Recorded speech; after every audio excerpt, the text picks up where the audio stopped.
আসসালামু আলাইকুম, welcome back to my channel Farzana's recipe. Friends, আমি আগেই বলেছিলাম এবছরে ফারজানাস রেসিপিতে থাকবে নতুনের থেকেও নতুন সব পিঠা রেসিপি। তারই ধারাবাহিকতায় সম্পূর্ণ নতুন এবং ভিন্ন স্বাদের দারুণ মজার একটি পিঠা রেসিপি নিয়ে আমি আজকে হাজির হয়ে গেছি। আমি আজকে আপনাদের করে দেখাবো রোল মালাই পুলি। আর আমার রেসিপিগুলো যদি আপনাদের ভালো লেগে থাকে তাহলে আমার চ্যানেলটাকে সাবস্ক্রাইব করতে ভুলবেন না। তো চলুন গিয়ে দেখে নিই দারুণ মজার রোল মালাই পুলি তৈরি করতে আমার কী কী উপকরণ লাগছে। প্রথমেই দেখে নেব পুলি পিঠার ডো তৈরি করতে আমার কী কী উপকরণ লাগছে। এখানে আমি চালের গুঁড়ো নিয়েছি মেজারমেন্ট কাপের 2 কাপ পরিমাণ। আর ফ্রেন্ডস, এই চালের গুঁড়োটা কী করে ঘরে তৈরি করবেন তার একটা ভিডিও আমার চ্যানেলে দেওয়া আছে। ডেসক্রিপশন বক্সের লিঙ্কটা আমি দিয়ে দেব, আপনারা চাইলে দেখে নিতে পারেন। সেই সাথে পুলি পিঠার ডোটা তৈরি করার জন্য এখানে আমি নর্মাল পানি নিয়েছি মেজারমেন্ট কাপের 2 কাপ পরিমাণ। লবণ লাগবে হাফ চা চামচ। এবার দেখে নেব রোল পুলির ভেতরের পুরটা তৈরি করতে আমার কী কী উপকরণ লাগছে। এখানে আমি কোরানো নারকেল নিয়েছি মেজারমেন্ট কাপের 3 কাপ পরিমাণ। খেজুরের গুড় নিয়েছি মেজারমেন্ট কাপের 1 কাপ পরিমাণ। এবার দেখে নেব পুলি পিঠার জন্য মালাইটা তৈরি করতে আমার কী কী উপকরণ লাগছে। মালাইয়ের জন্য এখানে আমি লিকুইড গরু দুধ নিয়েছি মেজারমেন্ট কাপের 3 কাপ পরিমাণ। চিনি লাগবে 2 টেবিল চামচ। চালের গুঁড়ো লাগবে 1 চা চামচ। আর লাগবে কিছু গোটা গরম মশলা। দারচিনি নিয়েছি 1 ইঞ্চির 1 স্টিক। এলাচ লাগবে 2টা। তেজপাতা লাগবে বড় সাইজের একটা। ব্যাস, এই সামান্য উপকরণগুলো দিয়েই কিন্তু তৈরি হয়ে যাবে সম্পূর্ণ নতুন এবং ভিন্ন স্বাদের দারুণ মজার পিঠা রোল মালাই পুলি। এখন মালাই পুলি তৈরি করার জন্য প্রথমে আমরা মালাই পুলির ভেতরের পুরটা তৈরি করে নেব। এর জন্য প্রথমে চুলার লো মিডিয়াম হিটে একটা প্যানের মধ্যে দিয়ে দেব খেজুরের গুড়। এখন এই গুড়ের মধ্যে দিয়ে দেব 1 টেবিল চামচ পরিমাণ পানি, যেন গুড়টা খুব সহজেই গলে যায়। এখন ভালোভাবে নেড়ে চেড়ে সম্পূর্ণ গুড়টাই আমি গলিয়ে নেব এবং জাল করে গুড়ের মধ্যে যে পানিটা ছিল সেটা সম্পূর্ণই শুকিয়ে নেব। এখন গুড়টা যখন শুকিয়ে আসবে তখন এর মধ্যে অ্যাড করে দেব কোরানো নারকেল দিয়ে আবারও খুব ভালোভাবে একটা স্প্যাচুলা দিয়ে নেড়ে চেড়ে গুড় আর নারকেলটাকে একসাথে মিশিয়ে নেব। ফ্রেন্ডস, অবশ্যই খেয়াল রাখবেন নারকেলের পুরের মধ্যে যেন কোনো রকম ভেজা ভাব না থাকে। দেখুন, এরই সাথেই কিন্তু পুলি পিঠার জন্য নারকেলের পুরটা পারফেক্টলি তৈরি। এখন এই পুরটাকে একটা সাইডে ঠান্ডা হওয়ার জন্য সরিয়ে রাখবো, সেই সাথে মালাইটা তৈরি করে নেব। এর জন্য আবারও চুলার মিডিয়াম হিটে একটা প্যানের মধ্যে দিয়ে দেব লিকুইড গরুর দুধ। এখন এই দুধের মধ্যে আমি অ্যাড করে দেব তেজপাতা, দারচিনি এবং এলাচ দিয়ে দুধটাকে অনবরত চুলার লো মিডিয়াম হিটে জাল করে নেব যতক্ষণ না পর্যন্ত দুধটা একেবারে ঘন হয়ে 3 কাপ দুধের মধ্যে 2 কাপে পরিণত হচ্ছে। দেখুন, দুধটা কিন্তু ঘন হয়ে প্রায় 1 কাপের মতো কমে গেছে। এখন এই ঘন দুধের মধ্যে আমি অ্যাড করে দেব চিনি, সেই সাথে চালের গুঁড়ো। আর ফ্রেন্ডস, এই চালের গুঁড়োটা অ্যাড করার সময় একটু সাবধানে করবেন যেন কোনোভাবেই দুধের মধ্যে চালের গুঁড়োটা দলা পাকিয়ে না যায়। এখন দুধের সাথে চালের গুঁড়োটা খুব ভালোভাবে মেশানো হয়ে গেলে আবারও আমি দুধটাকে জাল করে নেব 2 থেকে 3 মিনিট। এর মধ্যে কিন্তু দুধের মিশ্রণটা আরও একটু ঘন হয়ে যাবে এবং দুধের মধ্যে ক্রিমি একটা টেক্সচার চলে আসবে।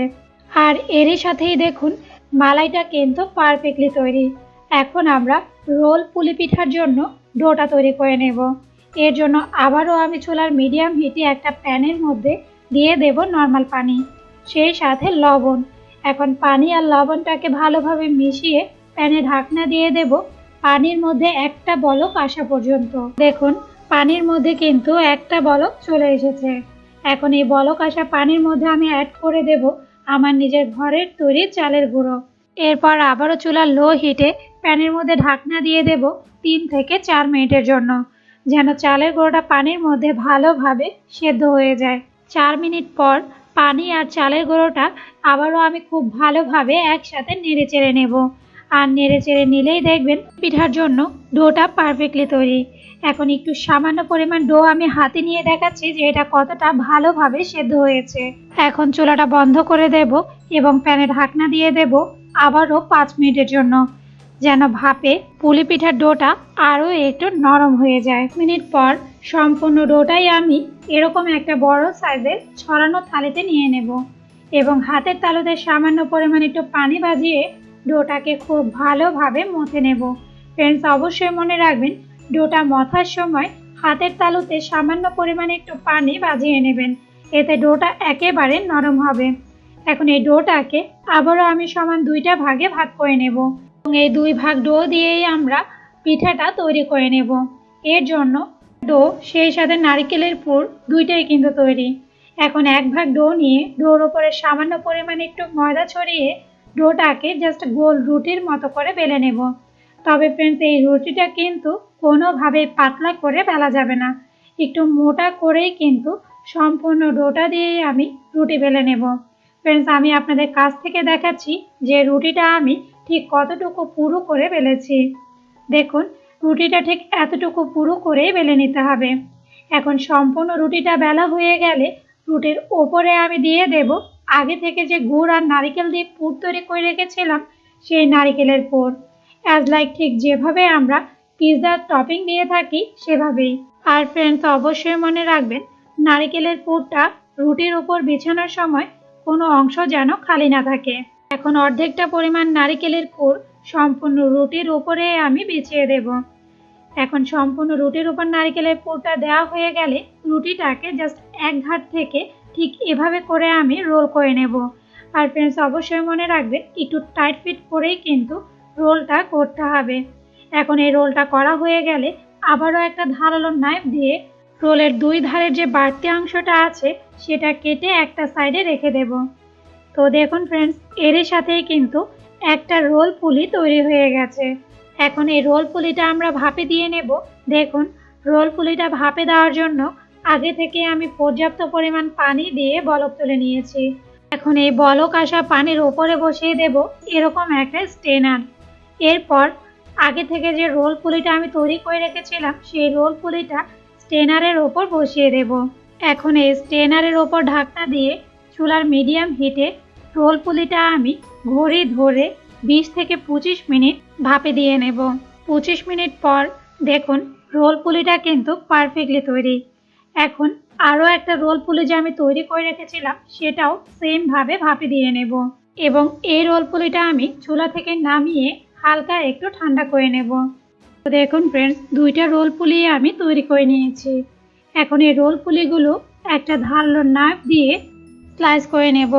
তবে অবশ্যই মনে রাখবেন ছুরিটা যেন একেবারে ধারালো হয়, তাহলে রোল পুলিগুলো কাটার সময় পিঠার শেপটা সুন্দর হবে। এখন সবগুলো পিঠাই আমি সেম ভাবে স্লাইস করে নেব। সম্পূর্ণ রোল পুলিটা স্লাইস করা হয়ে গেলে আবারও একটা প্লেট নিয়ে প্লেটের ওপরে রোল পুলিগুলো ঠিক এভাবে করে আমি বিছিয়ে দেব। সবগুলো রোল পুলি প্লেটের উপর বিছানো হয়ে গেলে আগে থেকে যে মালাইটা আমি তৈরি করে রেখেছিলাম, ফ্রেন্ডস খেয়াল করুন সেই মালাইটা কিন্তু ঠান্ডা হওয়ার পর এখন অনেকটাই ঘন হয়ে গেছে আর এর মধ্যে কিন্তু পুরোপুরি একটা ক্রিমি ভাবও চলে এসেছে। এখন এই সম্পূর্ণ মালাইটা আমি প্লেটে রাখা সবগুলো রোল পুলির উপরেই দিয়ে দেব।